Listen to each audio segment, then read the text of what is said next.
ಕುಂಭಮೇಳ ನಡೆಯುತ್ತಿರುವ ಪವಿತ್ರ ತೀರ್ಥ ಸ್ಥಳವಾದ ಗಂಗೆಯಲ್ಲಿ ಸ್ನಾನ ಮಾಡುತ್ತಿರುವ ಭಕ್ತರನ್ನು ಅವಮಾನಗೊಳಿಸಿರುವ ಕಾಂಗ್ರೆಸ್ ಅಧ್ಯಕ್ಷ ಮಲ್ಲಿಕಾರ್ಜುನ ಖರ್ಗೆಯ ವಿರುದ್ಧ ಸೂಕ್ತ ಕಾನೂನು ಕ್ರಮಕ್ಕಾಗಿ ರಾಷ್ಟ್ರಪತಿಯವರಿಗೆ ಪುತ್ತೂರಿನ ಹಿಂದೂ ಬಾಂಧವರ ಪರವಾಗಿ ಸಹಾಯಕ ಕಮಿಷನರ್ನ ಮೂಲಕ ಸಾರ್ವಜನಿಕ ಹಿತಾಸಕ್ತಿ ಮನವಿ ಸಲ್ಲಿಸಲಾಗಿದೆ. ಉತ್ತರ ಪ್ರದೇಶದ ಪ್ರಯಾಗ್ ಜಿಲ್ಲೆಯಲ್ಲಿ ನಡೆಯುತ್ತಿರುವ ಹಿಂದೂ ಭಕ್ತರ ಪವಿತ್ರ ಸ್ಥಳವಾಗಿರುವ ಗಂಗಾ ನದಿಯ ಸಂಗಮ ಕ್ಷೇತ್ರದಲ್ಲಿ 144 ವರ್ಷಗಳಿಗೊಮ್ಮೆ ನಡೆಯುತ್ತಿರುವ ಕುಂಭಮೇಳದಲ್ಲಿ ಪವಿತ್ರ ಸ್ನಾನ ಮಾಡುತ್ತಿದ್ದ ನಮ್ಮ ದೇಶದ ಗೃಹ ಸಚಿವ ಹಾಗೂ ಭಕ್ತರ ಬಗ್ಗೆ ಹೀಯಾಳಿಸುತ್ತಾ ಪವಿತ್ರ ಸ್ನಾನ ಮಾಡುವುದರಿಂದ ಬಡತನ ನಿವಾರಣೆಯಾಗುತ್ತಾ ಎಂಬ ಕಾಂಗ್ರೆಸ್ ಅಧ್ಯಕ್ಷ ಮಲ್ಲಿಕಾರ್ಜುನ ಖರ್ಗೆಯ ಉಡಾಫೆಯ ಮಾತಿನಿಂದ ಸಮಸ್ತ ಹಿಂದೂಗಳ ಭಾವನೆಗೆ ಘಾಸಿಯಾಗಿರುತ್ತದೆ. ಆದ್ದರಿಂದ ನಮ್ಮ ಧರ್ಮ ಮತ್ತು ಪವಿತ್ರ ಗಂಗೆಯ ಬಗ್ಗೆ ಕೇವಲವಾಗಿ ಮಾತನಾಡಿರುವ, ಹಿಂದೂ ಧರ್ಮದ ಬಗ್ಗೆ ನಂಬಿಕೆ ಇರದಿದ್ದರೂ ಹಿಂದೂ ಹೆಸರನ್ನಿಟ್ಟುಕೊಂಡಿರುವ ಹಿಂದೂ ವಿರೋಧಿಯಾದ ಕಾಂಗ್ರೆಸ್ ಅಧ್ಯಕ್ಷ ಮಲ್ಲಿಕಾರ್ಜುನ ಖರ್ಗೆಯ ವಿರುದ್ಧ ಸೂಕ್ತ ಕಾನೂನು ಕ್ರಮ ಕೈಗೊಳ್ಳಬೇಕು ಎಂದು ಆಗ್ರಹಿಸಿದರು. 144 ವರ್ಷಕ್ಕೊಮ್ಮೆ ಮಹಾಕುಂಭಮೇಳ ನಡೆಯುವಂಥದ್ದು.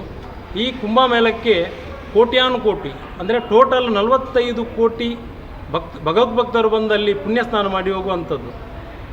ಉತ್ತರ ಪ್ರದೇಶ ಸರ್ಕಾರ ಹೇಳ್ತಿದೆ 2 ಲಕ್ಷ ಕೋಟಿ ಆದಾಯ ಇದೆ ಅಂತ ಹೇಳುವಂಥದ್ದನ್ನು ಮೊನ್ನೆ ಮುಖ್ಯಮಂತ್ರಿಗಳು ಪ್ರಕಟಣೆಯಲ್ಲಿ ತಿಳಿಸಿದ್ದಾರೆ. ಹಾಗಾದರೆ ಇದು ಗಂಗಾ ಸ್ನಾನದಲ್ಲಿ ಸ್ನಾನ ಮಾಡಿದ ಪರಿಯಾಗಿ ಇವತ್ತು 2 ಲಕ್ಷ ಕೋಟಿ ಅಲ್ಲಿ ಆದಾಯ ಬಂದಿದೆ. ಅಲ್ಲಿ ಸಾಮಾನ್ಯವಾದಂಥ ಆಟೋ ಡ್ರೈವರು ಇವತ್ತು ಅವನ ಬಡತನ ನಿರ್ಮೂಲನೆ ಆಗ್ತಿದೆ. ಸಾಮಾನ್ಯವಾಗಿ ಟೀ ಮಾರುವವನಿಗೆ ಅವನ ಬಡತನ ನಿರ್ಮೂಲನೆ ಆಗ್ತಿದೆ. ವ್ಯವಹಾರ ಉದ್ಯಮಿಗಳಿಗೂ ಕೂಡ ಇವತ್ತು ಬಡತನ ನಿರ್ಮೂಲನೆ ಆಗ್ತಿದೆ.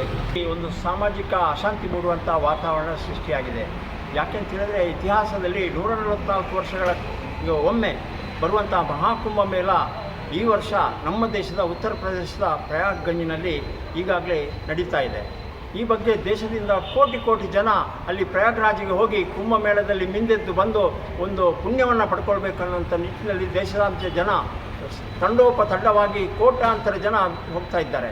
ಈ ಮಧ್ಯೆ ರಾಜಕೀಯ ನಾಯಕರು ಏನು ಹೇಳ್ತಿದ್ದಾರೆ ಅಂತ ಹೇಳಿದ್ರೆ, ಅಲ್ಲಿ ಮಿಂದೆದ್ದರೆ ಪುಣ್ಯಸ್ನಾನ ಮಾಡಿದರೆ ನಮಗೇನು ಪುಣ್ಯ ಸಿಗ್ತದ ಅಂತ. ಇದಕ್ಕೆ ನಾವು ಬಹಳ ಒಂದು ಆಕ್ಷೇಪವನ್ನು ವ್ಯಕ್ತಪಡಿಸ್ತೇವೆ. ಮನವಿ ನೀಡುವ ಸಂದರ್ಭದಲ್ಲಿ ಹರಿಪ್ರಸಾದ್ ಶೆಟ್ಟಿ ನೆಲ್ಲಿಕಟ್ಟೆ, ಬಾಲಚಂದ್ರ ಸೊರಕೆ, ಕೃಷ್ಣ ನಾಯ್ಕ ಪರ್ಲಡ್ಕ, ಗೋಪಾಲ್ ವಿಟ್ಲ, ವೇಣುಗೋಪಾಲ ಮಣಿಯಾಣಿ, ಸುರೇಶ್ ಬೋಳುವಾರು, ಶ್ರೀಧರ ಪೂಜಾರಿ, ಮಧ್ವರಾಜ್ ನಗರ, ಅರುಣ್ ಸಾರಥಿ ಮತ್ತಿತರರು ಉಪಸ್ಥಿತರಿದ್ದರು. Aneesh V4 news Puttur.